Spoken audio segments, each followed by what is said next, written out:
about Nope.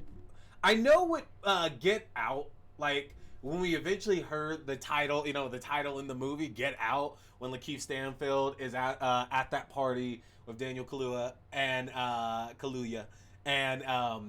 like he breaks the whole mind hold and tells him really quickly to get out. Like, it's like, the Peter Griffin reaction to hearing the title in the movie. And Us, I'm sure they said Us a bunch of times there. Not as special in that, but there's something incredibly unique about Nope, that the word nope in itself is something that gets used a lot in horror films, especially horror films with like a black cast in it, because very simply, like in a very meta moment, that is something we'll usually say, like, hey, that looks like a dark alleyway and it's the quicker way to get home, or we can go the long way that adds an hour. And you look down the dark alleyway and it looks like you're just going to get stabbed in there. And you're like, nope, not doing that. And I love that. I absolutely love that.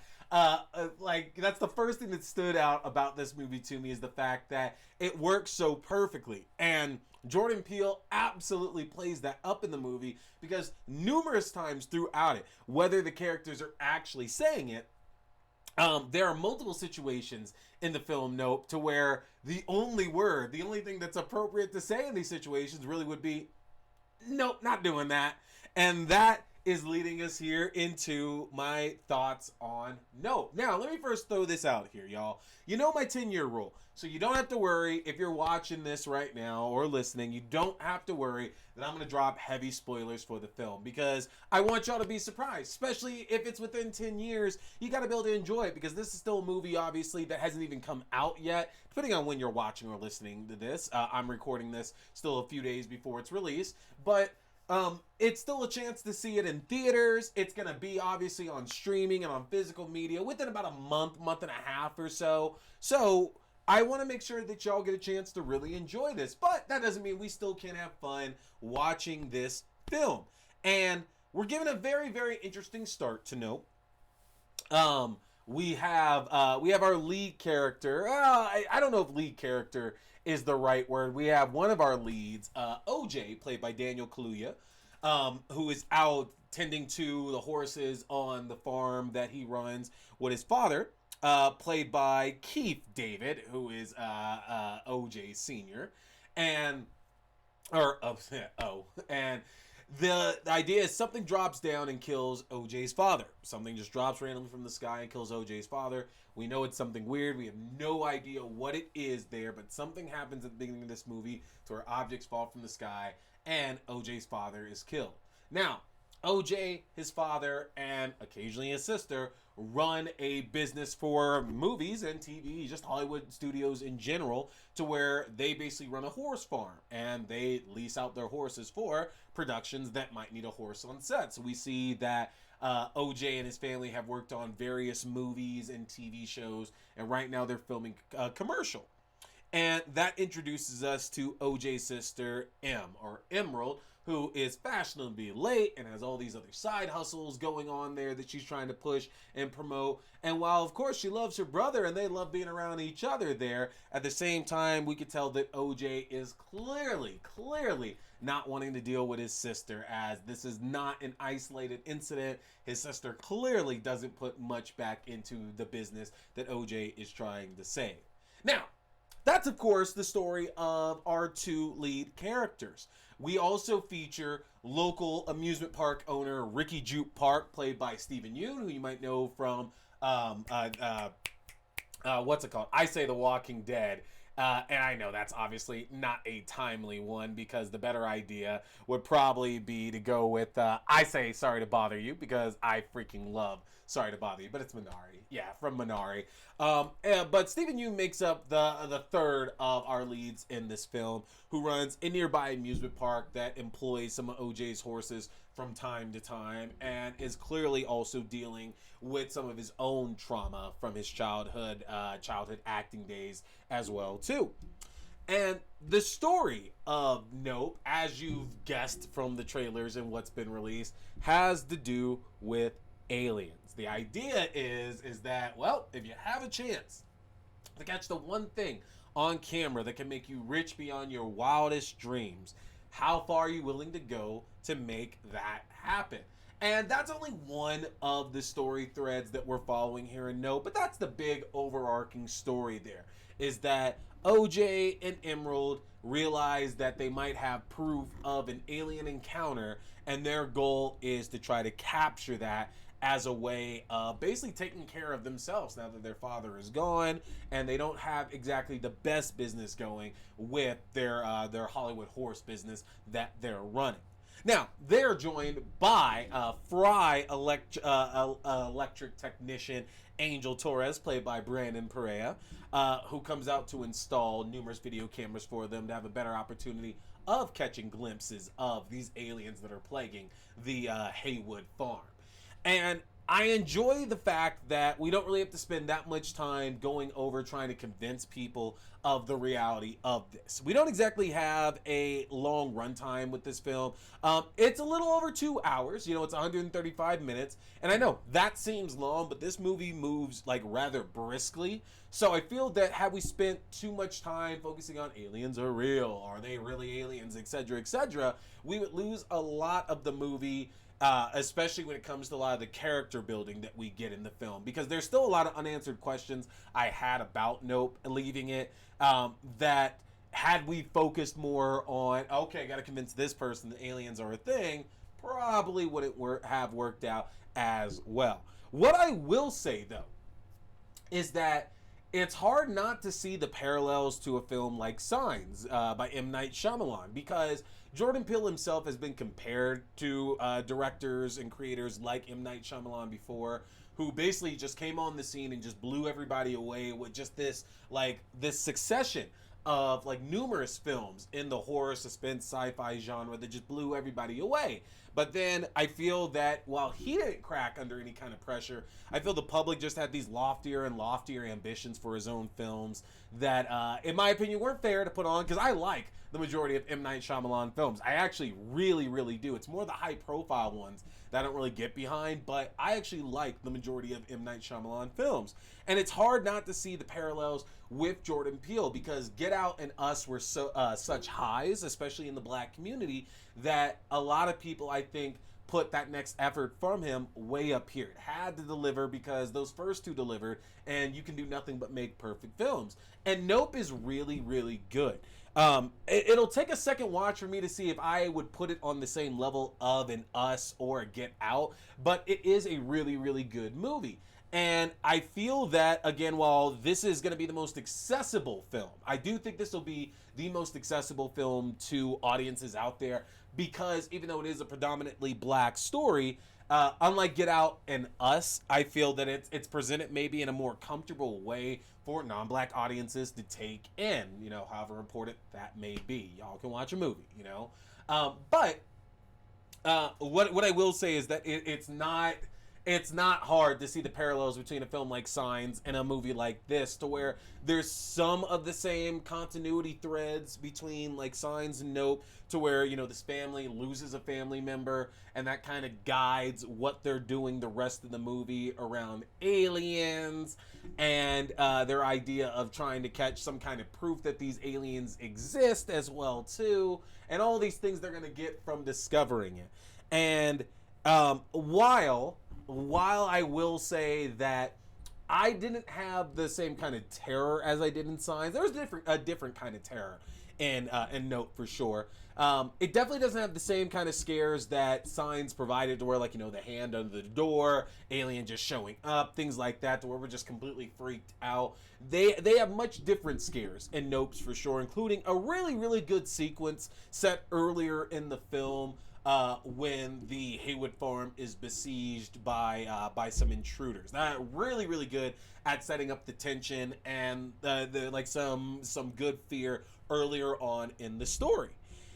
The thing that kind of intrigued me though was that one of the story threads that we follows Ricky Jupe, played by Stephen Yeun, and again his childhood career as a child actor on a sitcom, and an incident that involved a monkey, a chimp, on a sitcom that he was on. And it's interesting because there are implications that something to do with that incident, has something to do with what's going on in the main story with the aliens themselves.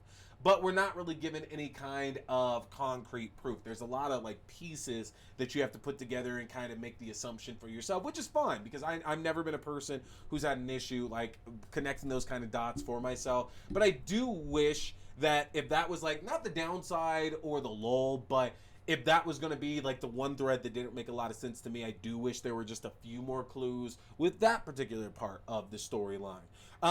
And in general, actually, I just really like Steven Yeun as an actor a lot, so I really do wish that he got more time on screen as well, too, because he's definitely the third lead of the film, but his screen time isn't the same as Daniel Kaluuya or Keke Palmer.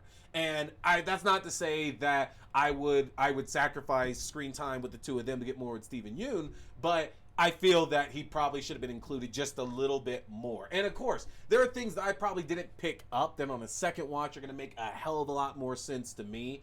And in my head, I think I'm connecting, like I said, some of those dots from Jupe's storyline to the Haywood story, but I'm not entirely sure about that. What I will say is that when we get to the crux of everything towards like the final act of the film itself, there's nothing skipped, nothing left unturned at that point. I feel that Jordan Peele decided to not just like jerk us around, and he really unleashed the full force of this movie in that third act, which is interesting because I have seen a number of reviews that have said how much the film they felt falls apart in the last act of it, which I didn't feel in the least bit, honestly.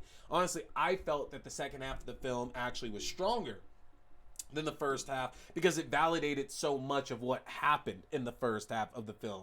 And the character work we get, especially from Kaluuya and Palmer, is just fantastic. Like that sibling relationship from the start of the film until the end of the film is a constant like roller coaster to where we're hoping that can these two just get along? Can these two just finally be on a good page with each other? Like we could tell they love each other. We could tell they're concerned for each other there, but it's not really until the third act that we really get to see those family bonds, which I really enjoyed getting to see because those two just make a great pairing as a brother and sister team in here.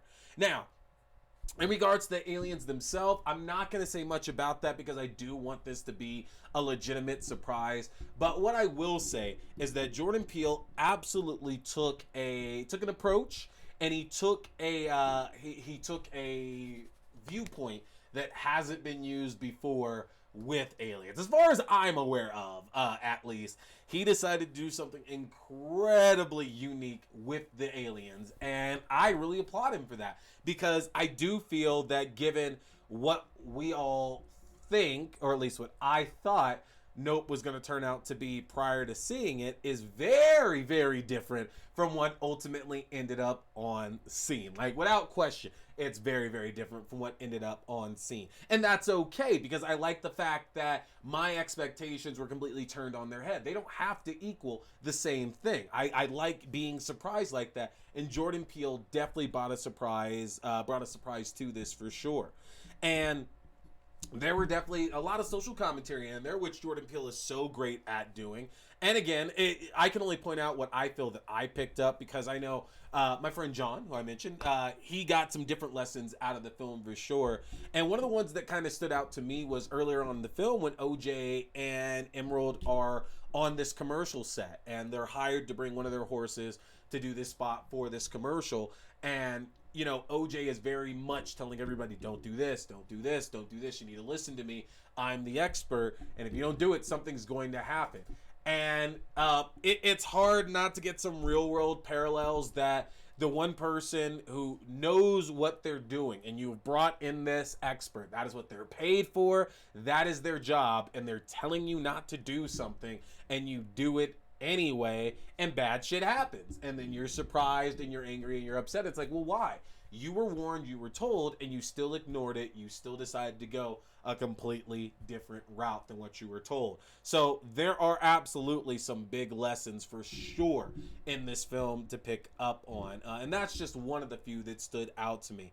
Also, very cool seeing Michael Wincott in the film as well, because the entire time I'm watching this guy, so Michael Wincott plays this director, Antlers Holst, who ends up who directs the commercial that OJ and Emerald are working on at the beginning of the film.